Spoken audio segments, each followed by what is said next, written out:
What's up guys? Welcome ulit dito sa ating YouTube channel. And kung hindi ka pa nakapag-subscribe sa ating YouTube channel, please do subscribe, like, share, and hit that notification bell button para ma-inform ka sa mga iba't ibang videos na siguradong iyong mapupulutan ng anak. So sa video na ito, ituturo ko sa inyo kung paano ko pinagdidikit ang basag na fairings tulad nito. So ito guys, ayan, ito, basag na to dito. Ayan, basag na yan dyan. So ngayon, ang mga kailangan lang natin ay ano lang, ito, soldering iron, glue, o mighty band. Ito, magkano lang to? 10 piso lang to. Minsan, kinakailangan natin ng tie wrap. Ayan, tie wrap. At syempre, pwede kayong gumamit ng cotton, no? O bulak. Pero kung meron kayong mapupulot na upos ng sigarilyo, is mas maganda. Kasi ito yung gagamitin natin, yung hibla. Yan. So ang gagawin lang natin dito is hihibla-hiblahin natin tulad nito. Yan. So tuturo ko sa inyo kung papaano siya gawin. Okay? So ito guys, halimbawa no. So ito actual na basag. Ayan guys, ito. Ayan basag. Diba? So ang unang ginawa ko dito is linagyan ko ng tie wrap. Ayan, ito, dito, at dito. Ayan, ito. Sa loob. Ayan, ito. Sa dalawa, tatlo. So talagang tanggal siya, no? So binalik ko lang siya dun sa exact na pinagkakalagyan niya. Pero bago ko yun binalik, is linagyan ko muna ng ito, yung pandikit dun sa mga gilid. So bago ko siya dinikit. Ngayon hinayaan ko muna siya ng mga 5 to 10 minutes ganun para dumikit siya. At kahit pa paano meron ng konting kapit. So para mas mapatibay natin yung kapit is ayun. Ito linagyan ko ng tie wrap. Okay? Then sunod na ginawa ko dito is ginamitan ko siya ng soldering iron. Ayan, ang gagawin mo doon, kung nasaan yung biyak. Ayan, di ba? Ayan, kung nasaan yung biyak, doon, lalagyan mo lang siya ng susunugan mo lang siya ng paunti-unti. Ayan. Ayan guys, di ba? Sunog-sunugan mo lang siya. So, ang purpose lang naman ito is may makapitan yung yung hibla na to ng upos ng sigarilyo. Okay? Hindi ko sinabi mag-sigarilyo kayo. Kung meron lang kayo makikita ng upos, mas maganda kasi mas matibay ito kumpara sa bulak, no? Mas mas makunat, kumbaga. Okay? So, ayan. Since na ko na siya, nahiwa-hiwaan ko na siya dyan, ayan.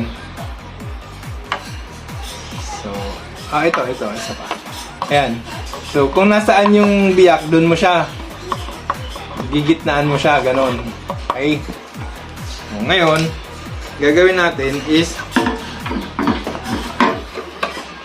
lalagyan natin siya ng hibla. Hibla.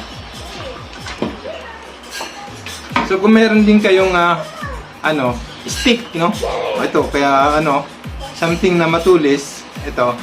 Para lang to pang-assist lang. Okay, na para maging malinis yung gawa natin. So, gagawin natin guys, diba, na nyo na, na-pwesto nyo na, no? Ito. Yan. Diba, na-pwesto nyo na, yung pinaka, niya, yung dapat pagdidikatan sa kanya. At syempre, nasunugan nyo na rin yung pinakabiyak. Okay? Kasi kung hindi nyo pala gagawan yan ng nasusunugan na ganyan, hindi siya ganun kakapit, no? Madulas yun. So magalaw mo lang siya ng konti, tanggal na, sayang. Sayang yung pagod. So, wag mo lang siyang didiinan masyado para hindi siya lumusot, mabutas hanggang dito sa kabila. Okay? So mababaw lang. Right? At the same time, na rin yan, dumidikit na rin yan kahit papaano yung plastic. Kaya pag nasusunog yung plastic, lumalambot. So dumidikit na siya, ganun. Okay? So ito, sample natin. Gawin natin na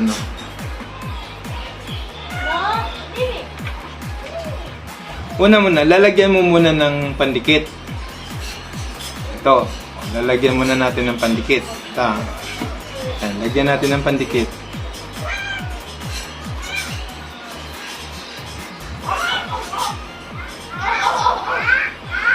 Yan, pag nalagyan mo na ng pandikit, ngayon, lalagyan mo na siya nito ng hibla. Nitong ano, ng upos. So, huwag masyadong madami kasi huwag makapal siya. So, mahirapan pumasok mahirapan pumasok yung pandikit. Okay, kung saan mo siya linagyan, doon mo din siya nilagyan ng pandikit. Doon mo siya lagyan. Ayan o. Doon mo siya lagyan.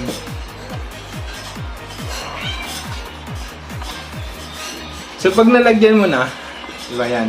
So, since may pandikit yan, so didikit na yung kapirasong ayan, didikit na siya. So, gawin na natin pa dito sa kabila.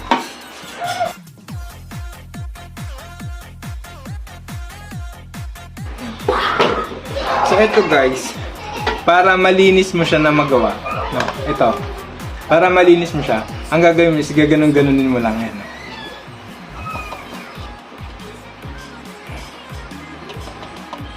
Yan, ganon-ganon lang. Tapos pipisilin mo ng mahina lang to para at least nalalagyan siya ng pandikit.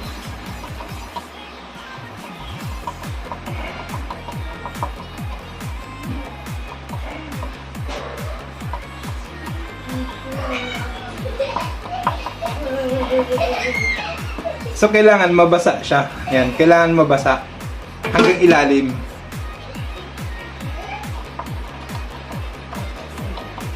So, yung iba alam na yung technique na to. So, ito natutunan ko lang din naman dun sa kaibigan ko na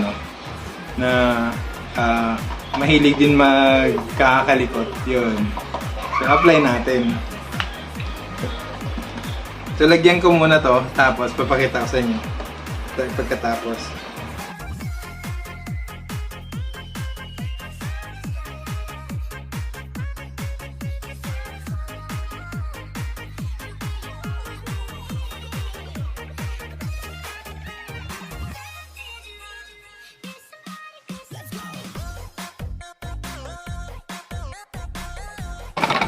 So ayan guys, tingnan mo. Tingnan nyo.